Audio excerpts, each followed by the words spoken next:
I think it's fascinating that more and more we're having to ask the deeper questions about what it means to be a musician and what it means to make music, what the nature of music is, what the nature of art is.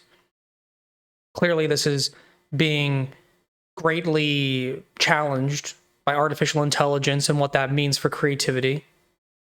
And a lot of people are saying, oh, AI is going to kill all creativity, or AI can be creative, or AI can create great art, and so we won't need humans much anymore.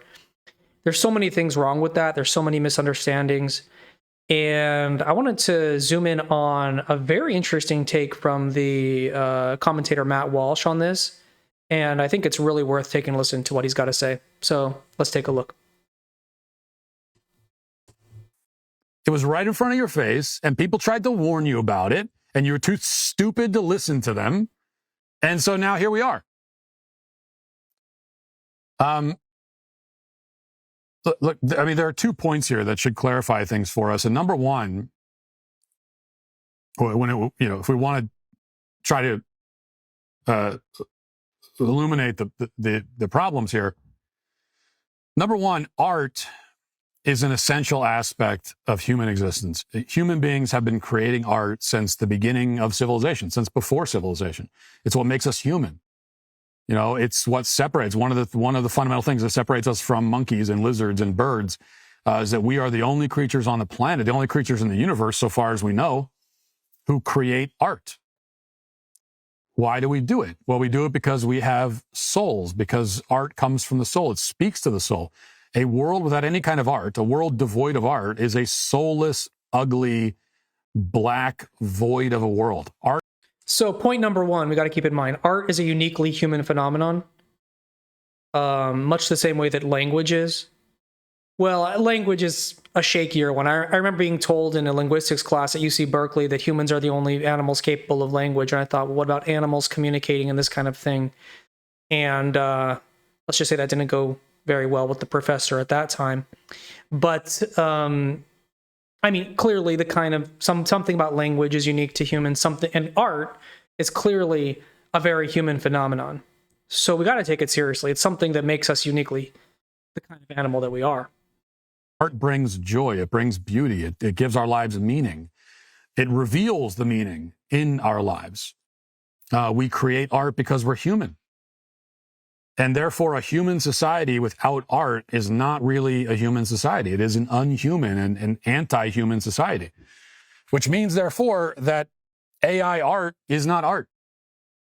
AI cannot create art by definition. Art is a reflection of the human soul. It comes from our hearts. It comes from our souls. Art is human expression. It is a person revealing something, some truth from deep within themselves. Machines can't do that.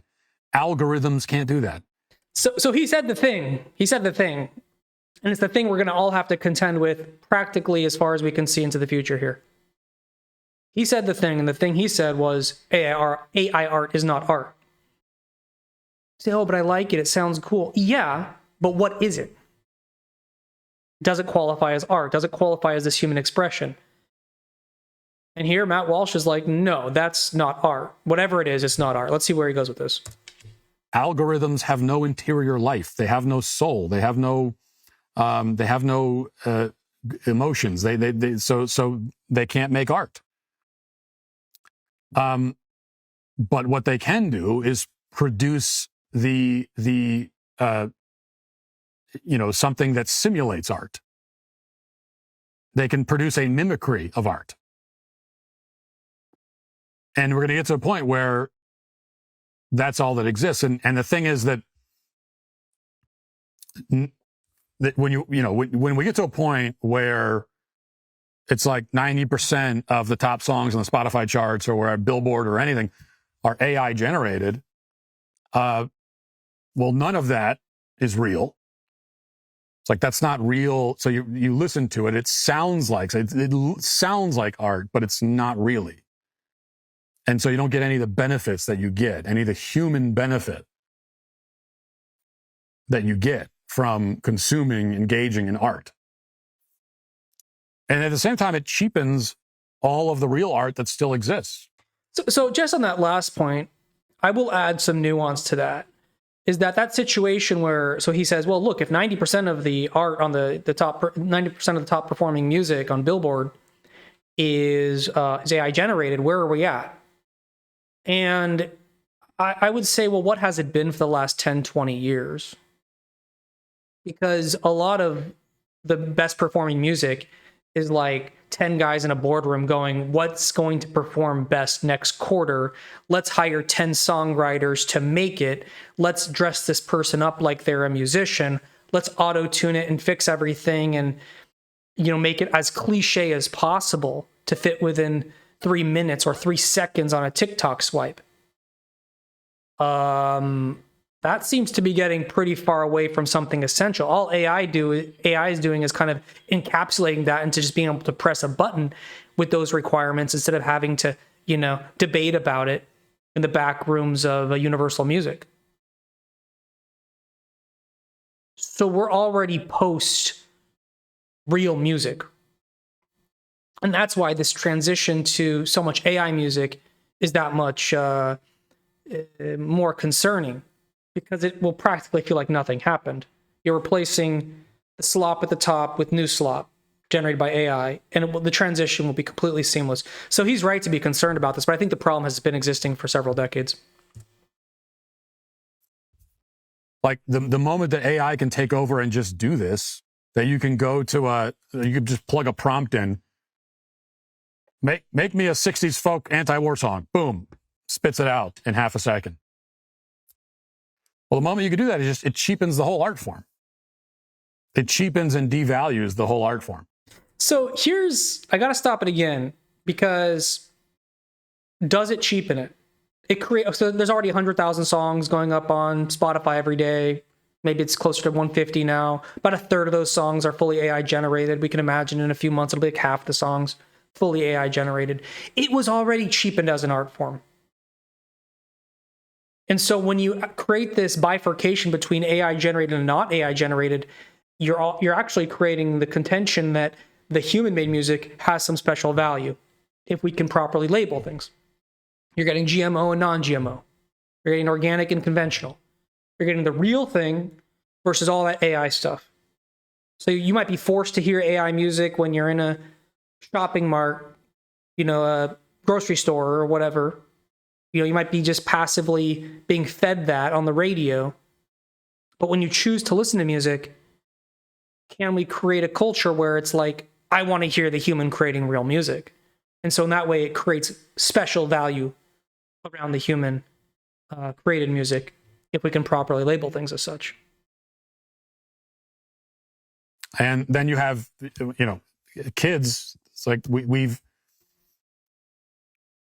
had basically one generation, I don't know, 1.5 generations of kids who grew up in the internet age, and that like they never knew a world where people didn't have the internet in their pocket walking around.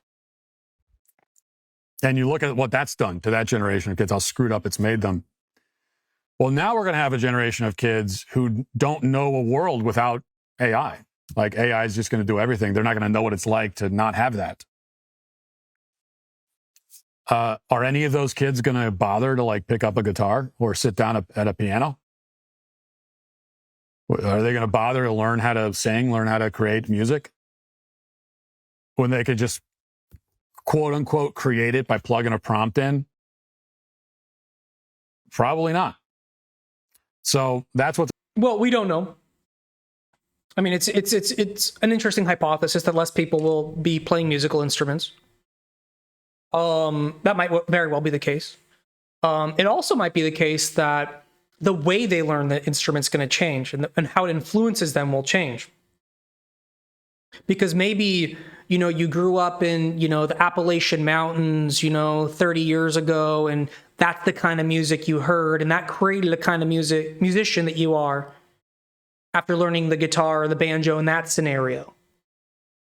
But when you have access to not only all the world's music, but also like prompting, hey, make me this kind of music or this kind of style, or what will sell the most, or what's the coolest thing right now, and make me that kind, and I'll copy that, and I'll hear that, and it influences, you actually remove the segmentation or segregation of cultures to this one unified uniculture of music. So that hurts music because you don't have as much regional differentiation. Everything becomes blurred at the prompting of a prompt. And yeah, the internet does that to some extent, but this blurring of cultural lines and the kind of art that will yield, even if you decide to play an instrument or decide to sing, how is that going to influence the music going forward when so much of it is just someone prompting? And then there's also music production, right? So it's not just playing music instruments, but like using digital audio workstations and making music and the careful process that's required. It's now just like someone can just prompt it. And that's fine on some level. Like, you can't stop what people do, but don't call them the same thing. Don't call the person who's using a digital audio workstation and creating music with, in a very careful, methodical, creative way with someone who prompts it and say that's the same thing because it has the same result, which it would never have the same result, by the way, but because the results, it would not be possible to distinguish which one is AI generated and which one was, human impetus. Don't say that's the same thing. Label it. Let people know. Let there develop a culture which values real human-made creation, because we're just going to be inundated with all this stuff. So how are we going to choose? One solution to that, by the way, is live music. Oh, the robots will take over and blah, blah, blah. Okay, look, that's not live music, Musicians playing music live.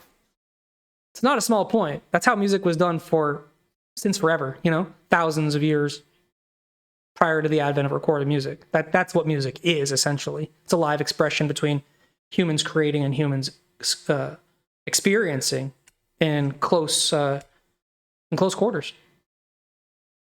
What's at stake here? And to me, I see it as the death of art is what's at stake. And anyone who doesn't see the problem with that, if I have to explain it anymore, anyone who would say, "What's the problem? What do we need art for? What do we need art for?" Anyone who would say that is already like not human. I mean, honestly, like you're barely human if you don't if that thought is in your mind already. Like you're already lost. The machines have taken you. You are a machine. Like you are basically AI. I mean, it's like I know we were on vacation. We went out to the mountains, and we're up in the mountains, and we're looking at this beautiful the horizon. And it's just mountains and green, and anyone who would look at that and say, "What do you need that for? Beauty? Who cares?" Anyone who would say that is barely human. You're barely human. You barely have a soul. And if you have that attitude about art and the potential death of art, then you barely have a human soul already. And I can't help you. I mean, this is great. These are the kind of arguments that we need to start contending with right away. And it's not going away. And in fact, the problem's getting much worse and much, in this respect.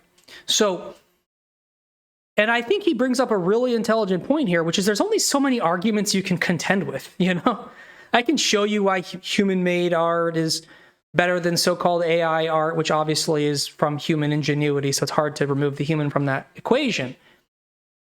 I can show you how maybe AI could be used in healthy ways in the music-making process, like to find the right fans for the right musicians and so on, and to expand reach and so on. Many interesting ways that AI could play a role.